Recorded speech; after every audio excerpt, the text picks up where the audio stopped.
안녕하세요. 맥킨의 지혜투자클럽입니다. 셀트리온. 자, NH투자증권은 내년도 이제 1월달 관심 종목으로 셀트리온을 또 지목을 했는데요. 주가도 이제 21 이평선을 재차 회복하는 시도는 좀 보였습니다. 내일의 투자 전략까지 한번 살펴보도록 하겠습니다. 먼저 차트 흐름을 좀 살펴보면요. 자, 내일은 이제 셀트리온 입장에서도 이제 배당락 주가가 이제 기존 가격으로 나오는데요. 이제 공시를 보게 되면 오늘, 셀트리온 배당락 가격을 이제 보시게 되면 기준 가격이 17만 500원 정도로 스타트를 합니다. 그러면 이제 시간에 뭐 500원 오른 것도 있습니다만 내일 이제 이 기준 가격에서 어떤 식의 흐름을 이제 보여주느냐, 이게 일단은 굉장히 중요하겠죠. 배당락 관련되는 부분들이 반영되는 내일 주가고요. 오늘 기준으로 보면 차트 흐름을 보면 이제 지난주에 유지를 했던 부분들 자체를 이제 금요일날 이렇게 빼버렸죠. 그래서 이제 볼린저 밴드 하단 부분까지 내려가서 그동안 이제 짧게나마 한 2주 가까이 상승 흐름을 보였던 부분들, 그래서 ADX 지표가 이제 떨어질 때 이제 강화되었던 부분들이 반등이 좀 나오면서 ADX 지표, 하락 지표가 조금 이제 다소 누그러들었는데 반등의 흐름이 세지 않다 보니까 지금은 이제 추세의 어떤 강도 자체가 굉장히 낮아져 버려 있던 그런 어떤 이제 박스권의 어떤 흐름들을 보여주고 있는 어떤 상황들이죠. 그래서 이제 이런 어떤 상황에서 이제 그 지난주 후반부터 다시 이제 그 파라볼릭자가 이제 하락 추세로 바뀌면서 좁은 어떤 볼린저 밴드 구간에서 2주 넘게 이렇게 행보를 일단 해주고 있는 부분이었죠. 오늘 공매도 관련되는 매매 비중은 3.65 정도고요. 또 아쉬운 것은 뭔가 조금 이제 반등을 하게 되면 외국인들 매도가 크게 제법 이제 나오죠. 오늘도 한 39만 주 정도가 매물이 조금 나왔습니다. 개인들도 일단 매도를 했고, 어제 오늘은 사실 이제 기관들이 일단 매수를 받아내면서 배당 관련된 어떤 플레이가 나왔는데, 장중에 이제 프로그램 쪽도 일단 매수회가 나왔죠. 그래서 이 흐름이 내일 지켜지느냐, 그리고 이제 29일 날이 이제 폐장일이니까 결과적으로는 이 볼린저 밴드 상단을 쉽게 이제 뚫지는 지금 못하는 어떤 분위기인데요. 그게 이제 내년 1월 달에 이제 어떤 흐름으로 이어지느냐가 일단 굉장히 중요하기 때문에, 지금 뭐 기사에도 뭐 특별한 기사라기보다, 시장 상황이 전반적으로 그렇게 뭐 썩 이제 양호하지 못합니다만, 이 제뉴얼리 이펙트 관련되는 부분이 있습니다. 주간으로 보게 되면 항상 이제 금요일이나 이쯤 이제 주말에 매도가 이제 뭐 이런 부분이 되면 이제 주초 같은 경우에는 좀 매수가 들어오는 흐름이 있듯이, 이 칼렌더 국가에서 1월 같은 경우에는 보통 이제 11월 이후에 불클로징이라는 게 있죠. 이 펀드라든지 이런 데에서는 결산기 전에 일단은 매도를 해서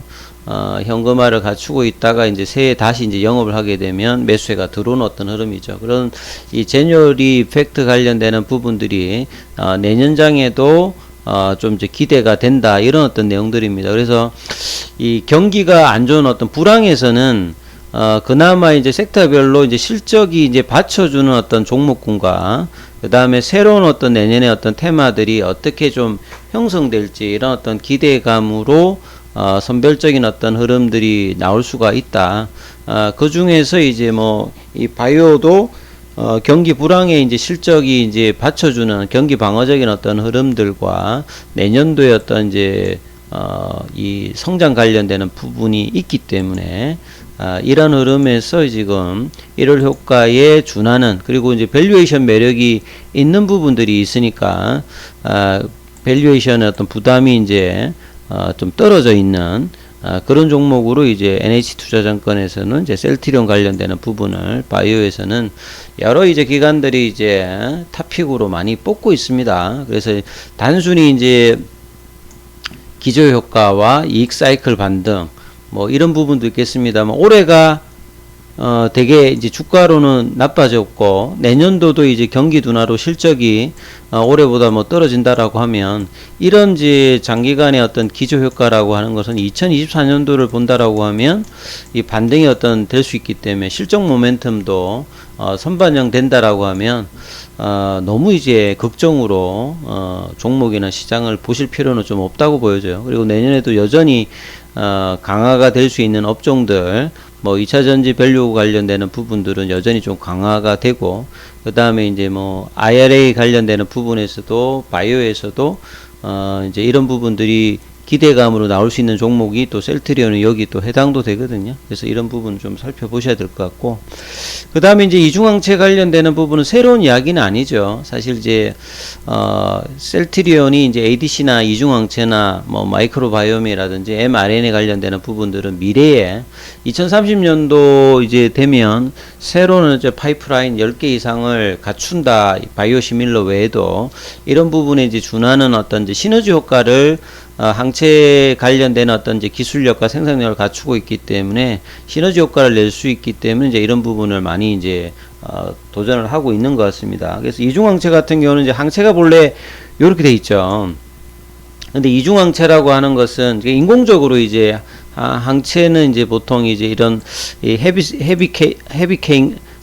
체인과 이제 라이트 체인 관련되는 부분이 있는데, 이 각각의 이제 라이트 체인에다가 뭐 암이라든지 면역세포로 각각에게 달고 가면, 보통 이제 3세대 이제 항암제 이제 면역관문 억제제 같은 경우는 이게 반응률이 굉장히 낮기 때문에 이 부분을 극복하기 위해서 반응률을 높인다고 하는 건 한쪽에는 이제 면역세포를 좀 달고요, 한쪽에는 이제 치료 기전에 어떤 암세포를 단다라고 하면 상당히 이제 이 반응률을 높일 수 있는 어떤 구조를 가지고 있는 게 이중항체입니다. 그래서 셀트리온 같은 경우에는 이 미국의 AB프로 이제 코퍼레이션과 공동 개발하고 있는 ABP101 관련되는 부분이 있는데요.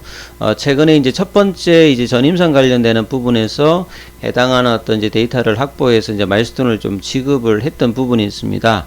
그리고 최종적으로 이제 성공하게 되면 최대 금액으로 2조대의 어떤 흐름으로 진행을 하고 있고, 내년도에 이제 구체적인 또 성과들이 나올 가능성이 있다. 이런 부분들은 이제 계속 이해를 하시면 될 것 같고요. 그 다음에 이제 마이크로바이옴 관련되는 부분에서 이제 셀트리온의 직접적인 어떤 부분보다는 국내에서 이제 이 마이크로바이옴 관련되는 부분에서 가장 이제 앞서서 이제 신약 개발을 하고 있는 회사들이 이제 고바이오랩과 이제 지노맨 컴퍼니가 있는데, 이 고바이오랩 관련되는 부분에서 올해 3월 달부터 이제 셀트리온과 가민성 대장 증후군 아토피 이제 질환 치료제 관련되는 이제 공동 연구를 이제 돌입하여 있는 부분이죠. 결국 이제 글로벌적으로 이제 마이크로바이옴 관련되는 부분에 어떤 기대가 나오려고 하면 이제 치료제가 나와야 되는데, 올해 세계 최초의 어떤 마이크로바이옴 치료제가 탄생했기 때문에요. 자, 이런 부분들에 대해서 내년도에 어떤 기대감이 좀 더 올라갈 수 있는 어떤 부분이 있겠죠. 그래서 이런 어떤 내용들의 어떤 기사들이 있고, 그 다음에 셀트리온 홀딩스 관련되는 이제 내부 거래 모니터 관련되는 부분들이 이제 기사가 좀 나왔던 부분이 있습니다. 아침에 잘 알다시피 이제 셀트리온 이제 홀딩스 같은 경우에 이제 이게 순수 지주 회사다 보니까 그동안에 이제 수입이 없기 때문에 이제 홀딩스끼리 이제 합병을 할 때 스킨케어 관련되는 부분을 이제 그 합병에다가 넣으려고 했는데, 이제 주주들이 매수 청구권 관련되는 부분들이 500억 넘어가면서 이게 좀 무산이 되었죠. 그만큼 이제 홀딩스 같은 경우에는 자체 사업이 없기 때문에 스킨케어의 어떤 부분이 들어오는 것들이 상당히 좀 이제 기대가 되었는데요. 못 들어왔고, 그동안에 이제 스킨케어에서 이제 차입금이 와서 이 부분들을 한다든지, 기존의 어떤 금융권 어떤 단기 차입이라든지 이런 부분들을 했는데요. 그래서 이제 이런 부분들에 대해서 이제 차입금이 굉장히 이제 기존의 어떤 이제 금융에서 비용보다 좀 높은 어떤 금리를 하고 있는 상태였습니다. 그리고 셀트리온 홀딩스 같은 경우에는 이제 자금 거래가 2011년도에 이제 71억이었는데, 자, 이런 부분들이 이제 뭐 505억 정도 상한을 해도 이 정도고요. 신규로 이제 또 이제 100억을 하면서 늘러왔죠. 그래서 이런 부분이 앞서 제가 말씀드렸듯이 순수 지주회사입니다. 지주회사 같은 경우에는 사업을 이제 겸업하는 이제 사업 지주회사도 있는데, 홀딩스 같은 경우는 순수 지주회사로 2010년도에 이제 셀트리온 헬스케어, 요게 이제 과거에 1999년도에 이제 최초로 이제 창업한 이제 넥솔이죠. 넥솔이 이제 헬스케어로 되었고, 여기에 이제 헬스케어에서 인적 분할을 해서 이제 지주사 역할을 수행하고 있고, 최근에는 이제 홀딩스끼리 양분된 어떤 지주사가 이제 통합이 되었죠. 그래서 셀트리온 지분이 20%, 헬스케어 지분이 이제 24.27%를 가지고 있는데, 2020년까지 이제 별다른 수익은 없습니다. 보통 이제 지주사 같은 경우에는 뭐 상표권 관련된 로얄티라든지 아니면 이제 배당 수입원이 있어야 되는데, 주력 자회사 이제 셀트리온 같은 경우가 주식으로만 이제 지급을 했죠. 그래서 상표권 이제 사용료 수익 같은 경우에는 작년부터 일단 발생을 했습니다. 그러다 보니까 주로 이제 차입금을 위주로 했는데요. 이제 이런 부분들이 이제 향후에 어떻게 좀 되느냐도 좀 중요하겠죠. 그래서 올해부터는 이제 현금 흐름이 그나마 좀 많이 달라졌던 부분들이, 앞서서 말씀드렸던 상표권을 이제 셀트리온부터 돈을 주고 이제 이전을 받으면서 상표권 사용료 수익이라든지 뭐 현금 배당에 이런 부분이 나와 있습니다. 아직은 이제 재무적으로 그렇게 탄탄한 부분은 아니다, 뭐 이런 어떤 내용들의 기사인 것 같습니다.